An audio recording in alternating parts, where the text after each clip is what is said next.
Vai ser aquele começo migué de novo, que a gente não fala nada e começa a trilha? E aí a gente começa? Podia ficar abrindo a boca sem falar nada. Pode ser. Eu faço um lip sync em você? Ou você começa e eu faço. Hoje o programa está começando mais um Fala Fala Dub Dub. Vamos falar hoje de... Peraí, quem fala quem Você coisa? mexe a boca. Tá bom. Então a câmera vai em mim, tá? Então...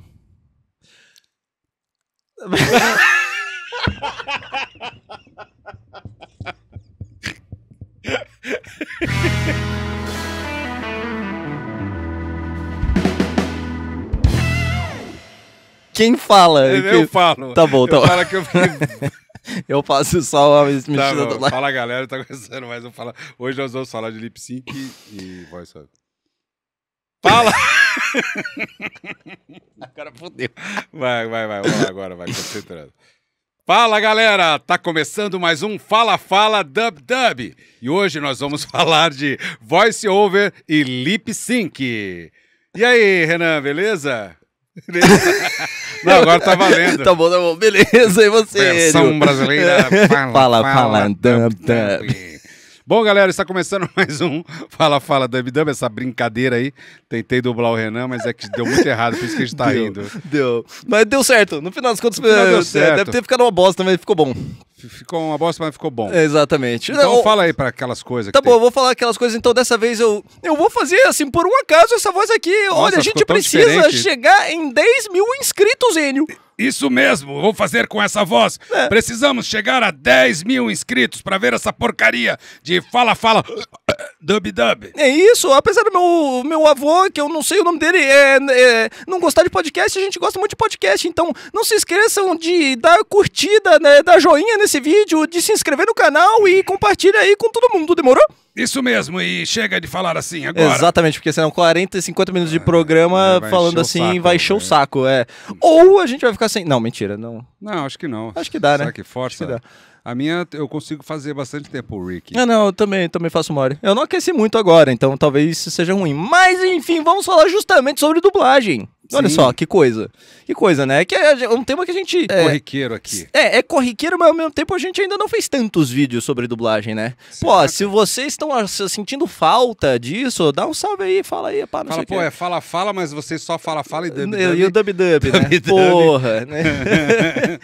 Mas vamos falar um pouquinho aqui sobre... A gente separou um tema muito legal, que a gente começou, inclusive, tentando fazer um lip sync aqui, né? O lip sync. Explica aí, vai, porque o que é o lip sync? O que é o lip sync? Lip sync? Não é aquele negocinho de pozinho que você punha no suco docinho? E fazia... Deep lip sync. É o deep lip sync. Deep lip, que acho que é... Sabe, vende deep link. Eu acho que sim, cara. Eu acho que sim. Mas deve ter sido fabricado em 1990. Você falou Deep Link. Mas acho que é Deep Link, não é Deep Link? Deep Link, não. Deep Link, né? Link. É verdade. É que eu fiz o link com isso. Você vai fazer o mal aquilo, um suco com açúcar. Nossa senhora, cancerígena essa merda. Mas enfim, todo mundo ficou se perguntando agora, né? Pô, lip sync, porra, é essa, né? A gente falou de lip sync, por encantinho.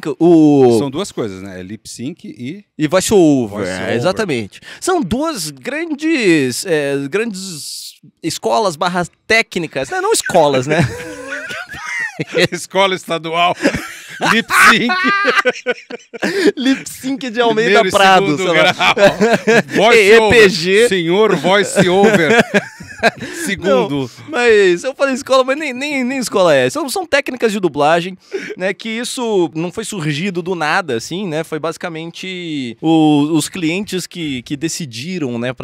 Como se manipular os materiais conforme isso chega para um estúdio de dublagem, né? Mas basicamente assim, lip sync, né? A gente tá falando o tempo todo, é um termo em inglês, onde lip significa boca, né, ou lábios, na verdade, mas boca de uma forma geral, e sync, que é sincronia, sincronismo, né? Então o que a gente usa em português... Bateu a boquinha.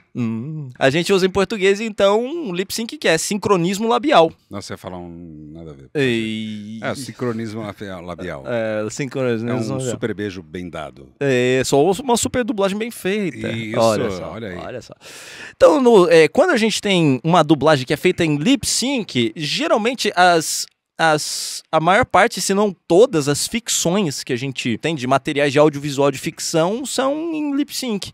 Ou seja, o áudio do original, né, o diálogo do original, né, ele é tirado do filme e é remixado com as vozes dubladas, sendo que as vozes dubladas elas vão acompanhar o mais fiel possível o sincronismo labial e a interpretação dos personagens, seguindo as energias, as intenções, entonações, timbres, respirações, reações. Tudo que tá ali no original a gente faz essa versão brasileira se aproximando o máximo possível, né, do original para justamente ter... É o máximo mesmo, né? Porque às vezes tem até aqueles barulhinhos, né? Sim. De falar o cara, faltou um barulhinho. Exatamente, a gente tem tenta que passar tudo. A maior parte das vezes a gente tem que fazer. E justamente nesses barulhinhos, né, que eu citei isso, né, reações, né, que você falou dos barulhinhos, reações para quem não sabe, justamente é isso, abertura de boca, respiração. Aquela respirada que dá antes de falar, eu acho que... Isso, aí muitas vezes a gente tem que fazer mesmo, né? Choro é uma reação também. Faz um choro para nós. De criança também, ó. Acho que choro é o mais difícil, né, cara? Ficou nota dó, né? Choro é difícil, né, cara? É, difícil. Cada um tem um tipo de choro, né? E a gente de repente é um personagem que ele sabe que ele vai chorar que nem... Isso. Você não sabe. A gente não pode necessariamente realizar a interpretação de um choro conforme a gente faria. A gente tem que realizar conforme tá no original, né? Então, se o personagem, se o ator, ou atriz faz um choro muito dramático e tal, a gente tem que acompanhar isso só com a voz, né? Isso é doideira, é difícil. E às vezes as soluçadas... Fica natural. Às vezes as soluçadas tem um ritmo, né? Porque no original mostra a cena, tem um close muito grande. E é orgânico do cara, né? E aí a gente tem que às vezes acompanhar esse ritmo, né? Então é bem complicado. Não é fácil não, né? Então outras reações, por exemplo, que tem além do choro, tem murro, também... por exemplo. Murro. Um esforço do murro. Isso. Ou quando você leva ou quando você dá. É difícil saber. E são sons diferentes que a gente faz, né? Tipo, quando dá, muitas vezes tem essa coisa do ataque, do né? Esforço, né? Do esforço realizado. Quando você leva... Né? Tipo, tem essa coisa de você ter recebido um impacto, né? E tem uma coisa legal que eu vi até acho que foi o André Bujan, meu amigo. Grande música, a gente quer trazer ele aqui. Ele postou um vídeo muito ruim, que é o cara, uma cena bem tosca. É brasileira ainda, os caras fazendo, deve ser alguma coisa de escola. O cara dá um tiro, tá! Daí aparece a menina, ai! Santana, acabe com ela! Ai! Acho a menina toma um tiro, ai!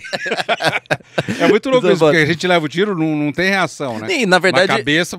isso é um grande dilema do cinema, né? O cinema, ele aumenta muito as coisas, né? Tipo, até os sons feitos, né, para os filmes, muitas vezes não são nem o som das próprias coisas, né? Sim. Sei lá, aqueles filmes gore, né, de thriller, assim, tipo, que tem, sei lá, a carne se despedaçando, né? Tipo, né, mortandade e tal, não sei o quê. Tudo isso é feito, sei lá, pega um repolho e tipo, um pimentão. Radionovela.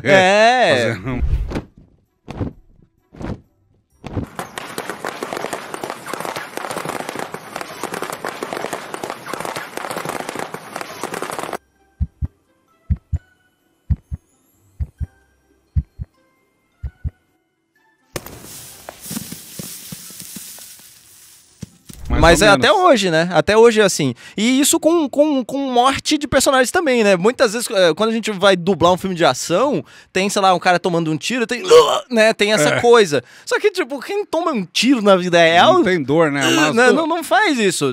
Na cabeça, principalmente. Na testa. Ai! Foi engraçado. A menina toma um tiro, aparece ela, ai! E tudo isso que a gente tá falando tem relação com o lip sync, que é isso, é uma grande técnica de dublagem. Posso fazer uma pergunta, professor? Pode.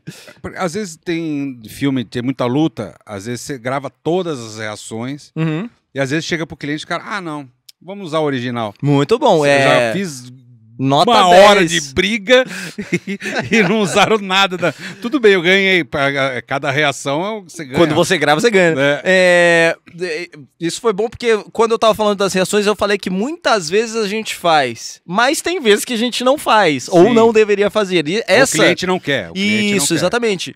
Dependendo do cliente, dependendo do filme, da série, o cliente prefere que se mantenha o áudio original quando se tem essas reações. Os motivos podem ser vários, tá? Pode ser uma questão de que o orçamento fica menos caro de se fazer, porque daí você vai pagar menos, né, anéis. Será que é pensado isso também? Dependendo sim, Umas cara. reações. Às vezes pode ser que o estúdio não queira fazer as reações porque o cliente deu a possibilidade de ou se gravar ou não se gravar, só que daí não se grava e não se contabilizam os anéis das reações. Então daí o estúdio gasta menos com os Mas atores. se eu já gravei a reação, eu vou receber, né? Tecnicamente sim. Né? Tecnicamente sim. Aí a não ser que Já role gravei uma hora de reação. Porra, é foda. O cara né? só brigava, bicho. Não, é foda. Ou filme de terror, né? Filme de terror tem muita reação também, né? Porque não só de ação, mas terror tem muito perseguição, respiração. Então, Nossa, que doido. puta, nossa, e é difícil, não é difícil de fazer, mas é meio chato, porque é da hiperventilação, né? Quando você faz muito tempo... Caramba. Pô, você ficar fazendo esse meio- barulho, fica cara, meio- você começa a ficar meio tonto. Ver vagalume, assim, umas luzinhas. E aí já é outra coisa. Mas enfim, a gente tá falando de reação justamente porque a gente tá falando sobre lip sync. Tudo isso tá dentro de uma dublagem feita com lip sync, né? Pela técnica do lip sync. Agora, né, tem a outra técnica, que é a técnica do voice over, né? Nossa, voice over, quando eu tava aprendendo a dublar, eu achava difícil. Depois a galera, não, eu acho gostoso. Eu falei, é mesmo? Mas depois, quando você já vai meio natural, né? Uhum. É que é o lance, explica aí como é que é, só pra galera Cara, saber que é voice difícil. over, eu costumo dar o exemplo assim. Tipo jornalismo, né? Isso, reportagem, Quando você assiste o jornalismo. Fantástico, Isso. que o cara começa que tem a um cara falar. gringo falando, e aí tem um repórter que tá fazendo uma... parece até uma tradução simultânea, né? Ou seja, é uma coisa com uma interpretação um pouco mais neutra, né? Sim. E você consegue ouvir o áudio original, não tem essa substituição que eu falei, né? O áudio original, ele tá ali, então você consegue ouvir, vamos supor que é em inglês o original. Tá um inglês lá falando, abaixa o som do inglês e vem o som do dublado mais presente, falando a mesma coisa que o cara tá falando. Naquela região está a África, mas além a Grécia. Não dá vontade de partir? Então isso é o voice over, né? Ou seja, é voice over, né? Voice é voz, over é sobreposta nesse caso, né? Voz sobreposta. O né? que é a minha grande dificuldade no começo é porque o cara começa a falar, você começa a falar depois que o cara começou a falar, e você tem que terminar antes dele. Existe aí uma questão estética dentro do voice-over. Alguém vai dirigir um voice-over. Preferível que as falas do dublado sejam mais curtas do que a do original. Porque Porque eu acho que justamente... quando você termina o raciocínio, aí você vê o finalzinho do cara terminando. Isso, é justamente para dar essa ideia, essa organização de que essa ideia está sintetizada aqui, né? Então imagina que o dublado está aqui, né? Imagina que isso é um tempo, né? A fala percorreu esse tempo e o original está aqui um pouco maior, né? Justamente para dar essa organização da linha de raciocínio do que aquela pessoa que está sendo dublada está Entendi. falando, né? Aí por que tem isso, né? Porque se for ver, pô, esteticamente, eu particularmente não sou tão fã de voice-over. Às vezes eu acho um pouco Mistura um pouco, confuso, E mistura. o voice-over também tem, às vezes, quando você está dublando, é uma fala, é claro que sim. Aí não tem como você começar antes e terminar depois, né? Você até consegue encurtar um pouco, que é esse você não precisa falar. Claro que sim. Claro que sim, você fala um pouquinho mais curto, né? Tipo, dá pra falar, né? E não tem reações, já não pode... Isso, Se o cara fala exatamente. rindo, eu acho que eu fiz aquilo com certeza. Você vai só dublar, eu acho que fiz aquilo. Com certeza. Exatamente. Que louco No pleonasmo do... E é difícil, né? Cara, eu acho que parece mais difícil porque a gente tá tão habituado, hoje em dia principalmente, né, a dublar lip sync, que mudar a chavinha da interpretação e você diminuir um pouco essa interpretação, não que fazer você tirar a interpretação, né? tão imersivo assim e tal, aí dá um pouco de nó, assim. E tem diretor que é muito Caxias na hora do voice-over, né, e fala assim, não, tem que ser reto, não pode interpretar nada. Não pode nem falar um pouco rindo. É. eu fiz aquilo. Não. Francisco Coco, né? Eu fiz aquilo. Eu fiz aquilo, né? Imagina Dublando fazendo voice-over do Francisco Coco. Tá fudido, né? Imagina. Eu cheguei em casa. Eu cheguei em casa. Mas tem essa coisa de justamente isso. Por quê, né? Geralmente o voice-over, ele é colocado mais muitas vezes em documentários. Depoimentos. Onde é necessário, né? Principalmente quando tem um caráter jornalístico, de se passar essa informação mais clara, mais evidente. A informação vem em primeiro lugar e não tanto a interpretação. Porque em documentário você tecnicamente não tem uma interpretação, você tem um depoimento, né? Você tem uma narração, né? E isso não é uma interpretação, isso é alguém agindo teoricamente, naturalmente, né? E falando aquele texto com base em alguma coisa científica, em algum relato, né? Algum fator histórico, né? Então, para vir a informação em primeiro lugar e não a interpretação, então pede-se para amenizar a interpretação, pelo menos nesses casos. Né? Mas às vezes, tipo, quando é um documentário que é meio dramático, o cara matou a mulher e o cara, que às vezes tem até umas trilhas do cara no depoimento. Se ficar muito reto, fica feio, né? Mas é uma coisa que eu digo, que às vezes as pessoas acham que sim, é verdade, e é verdade mesmo, aquelas coisas que eram mais, antigamente hoje a gente mais comum, né? Porque o cara não tá interpretando, né? Ele tá falando e as pausas são muito difíceis, né? Aí eu acho que existe lance de... Geralmente, dentro da indústria da dublagem, esse tipo de material é tratado de uma forma um pouco mais a toque de caixa, geralmente, tá? Então, eu tenho a impressão de que existe muito essa coisa de... É o primeiro take que tá valendo. E muitas vezes o dublador tá fazendo uma leitura mais branca, né? Que a gente usa esse termo, né, no teatro, né? Leitura branca é quando você não interpreta, né? Só que com vários cacuetes de dublagem, né? E é difícil, né? Porque o cara, a pessoa tá fazendo um depoimento, não é um ator. Então ele... eu cheguei em casa e vi que ela estava lá e consegui abaixar pra pegar ela. Aí você tem que ficar picotando o texto sem dar interpretação, né? Eu particularmente, quando, sei lá, faz muito tempo que eu não dirijo esse tipo de material, mas eu tentava unir tudo num bloco só de interpretação, sabe? Tipo, ao invés de ficar dando essas pausinhas, a não ser que seja uma pausa muito grande, aí não tem como, né? E geralmente, quando o documentário tem esse tipo de gente falando, o ritmo vai ser bem lá pra trás. Então as pausas são gigantes. É um bifão, às vezes, aí né, é foda, aí não tem o que fazer. Você tem que picotar a ideia mesmo, né? Mas geralmente quando tem essas pausas e elas são pequenas, eu tento tratar tudo como se fosse uma fala grande. Alguma coisa meio reticente que dá continuidade. Porque senão fica muito, né, arrastado. E se você não pode interpretar tanto. Então a chance de melar a qualidade final é meio grande. Então, geralmente eu não gosto. Mas por quê, né? Por que o cliente, às vezes, prefere isso, né? Justamente de uma das coisas que eu falei aqui, que a gente tem o diálogo como áudio original, mas a gente também tem outras faixas de áudio quando a gente recebe esse material, quando vai dublar, né? Entre essas faixas de áudio, a gente tem a trilha sonora e também tem os efeitos sonoros, né? Às vezes eles estão juntos, separados, mas a maior parte das vezes eles vão estar separados do diálogo. Quando existe isso, que as músicas e os efeitos estão separados do diálogo, as músicas e os efeitos a gente tem, até chama de ME, né? Músicas e efeitos. Né? Quando está separado do diálogo do original, a gente consegue dublar no formato lip sync. Porque é só arrancar fora o diálogo e manter a trilha com as músicas e os efeitos e substituir pela dublagem.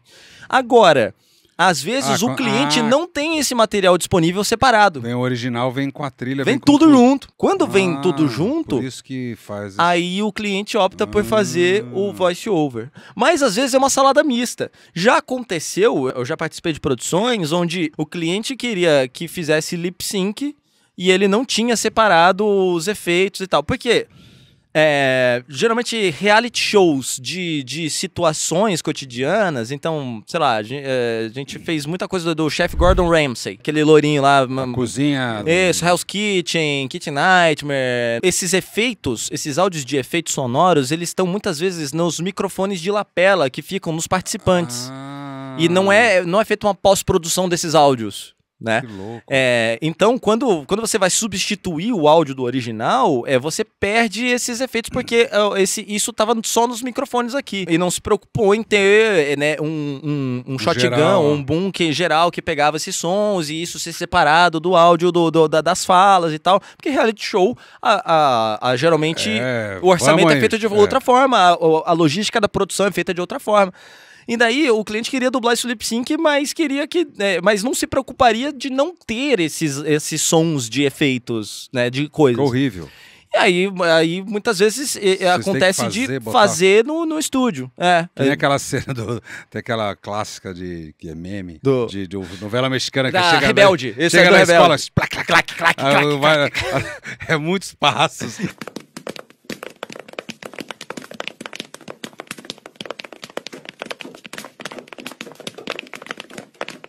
Eu acho que isso foi feito em estúdio depois, eu acho. Não tenho certeza, mas eu acho que foi. Mas acho que antigamente era muito assim, né, também. Cara, então, depende, né, porque não se tem um super padrão, né.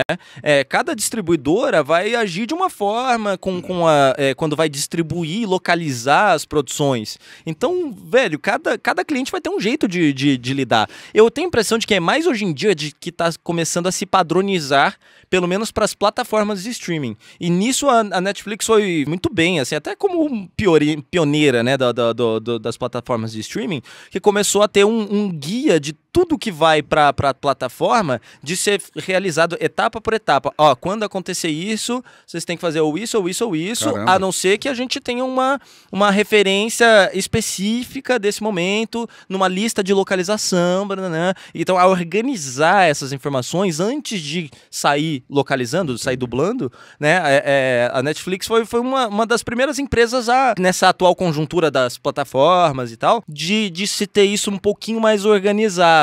Pelo menos, assim, é o que eu tenho contato da dublagem atual. Eu não sei como é que era na década de 90, isso quando chegava pros estúdios e tal, porque eu não participava disso, né?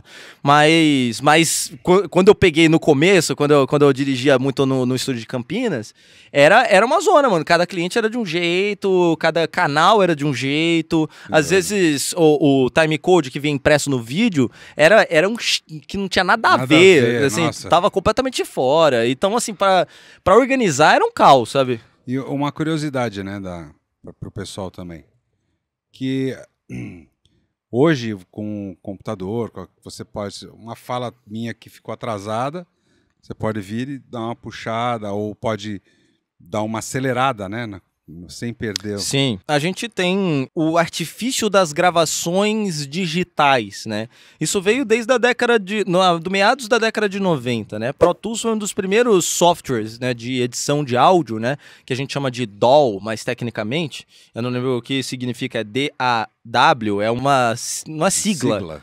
Tipo isso, enfim. Mas, né, o Pro Tools é um desses DAWs, né, que é esses softwares de edição e captação de áudio, né, que foi muito difundido no audiovisual e a gente usa basicamente o Pro Tools para dublagem até hoje, né? Mas tem outros, tem Logic, Reaper, vários, né? Vários. Mas isso veio a partir do momento que você digitalizou o processo de gravação de áudio, porque antes ele era analógico, antes ele era gravado em fita, né? E aí não tinha como, né? Você até tinha como, que você conseguia editar a fita, era uma gravação feita em fita magnética. Então, isso, às vezes você tinha que navalhar, né? Tipo, a edição era feita de forma manual, né? Uhum. Mas a partir de meados da década de 90 começou isso a acontecer através do computador e através desses softwares de edição e captação de áudio. E aí, isso, obviamente, que também com o tempo foi se aprimorando, né? As ferramentas tecnológicas. E a gente fala muito sobre IA hoje em dia, né? Essa discussão, IA. Cara, inteligência artificial existe desde o momento em que se existe computador, né? Porque a inteligência artificial, nada mais, nada menos do que facilitadores tecnológicos para processos artesanais. Então, o Pro Tools, né, os softwares de áudio, né, não deixam o desenvolvimento de um aplicativo para isso não deixa de ser uma espécie de arranjo de inteligências artificiais, né, com os plugins, com a questão de entrada e saída, com a questão justamente disso que você falou, você conseguir puxar ou empurrar um áudio dentro de uma linha de tempo. Isso. Ou Ou você conseguir o que a gente chama de elastic audio, que é justamente, você gravou um áudio, ele tem um tempo, sei lá, durou 2, 3 segundos, essa fala. Aí você consegue esticar, né, virtualmente esse áudio, né, ou Sem encolher perder, né? ele. Sem perder. Perde. Perde um pouco. Perde. Na verdade, você tem até pouca maleabilidade. São poucos porcentos de tempo que você tem para esticar ou encolher um áudio, né?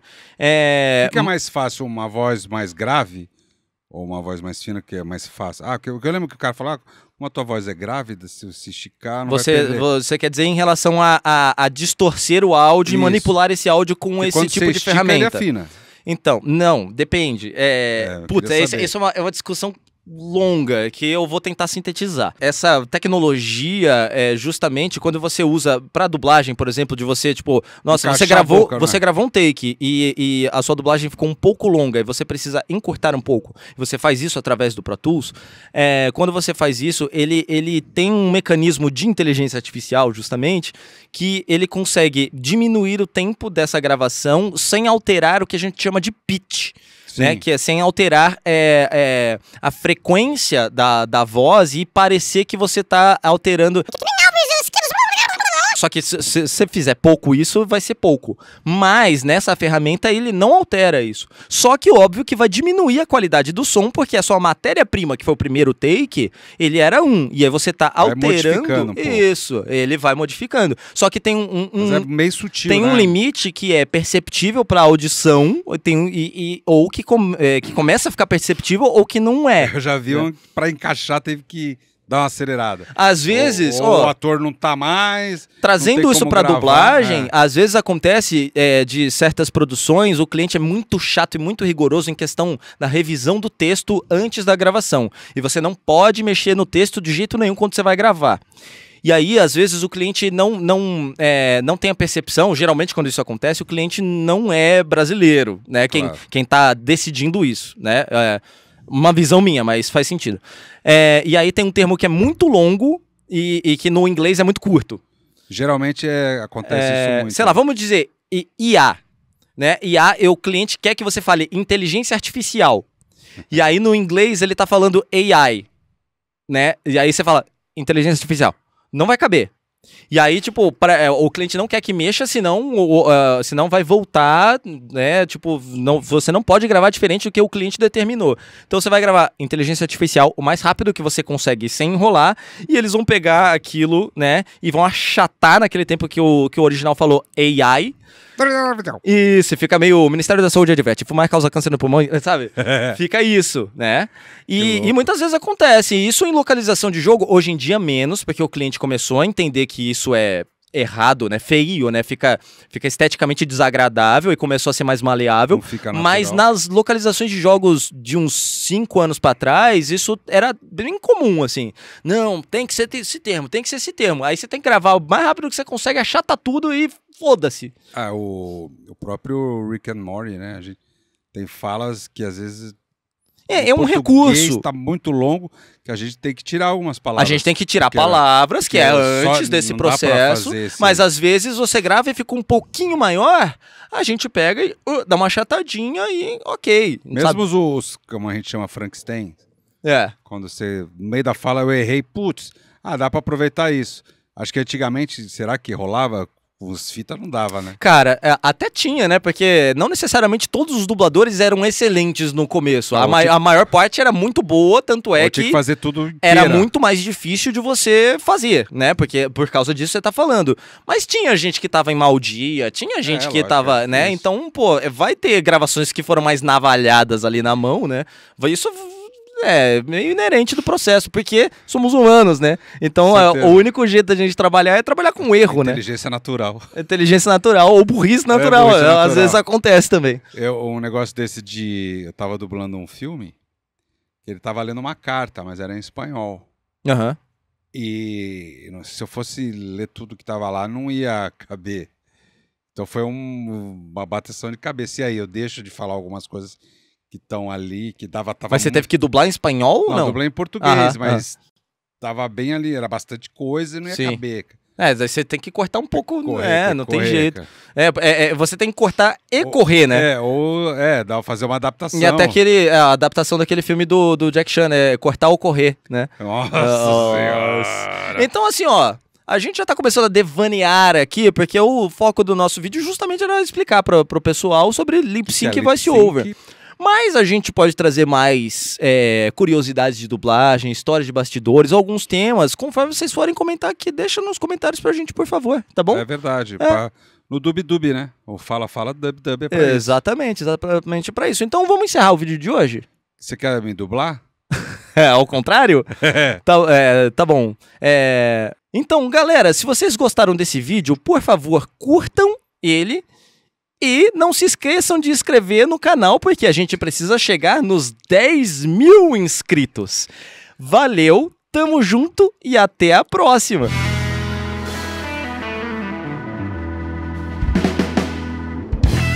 Ó, ficou super natural, né? Valeu, galera!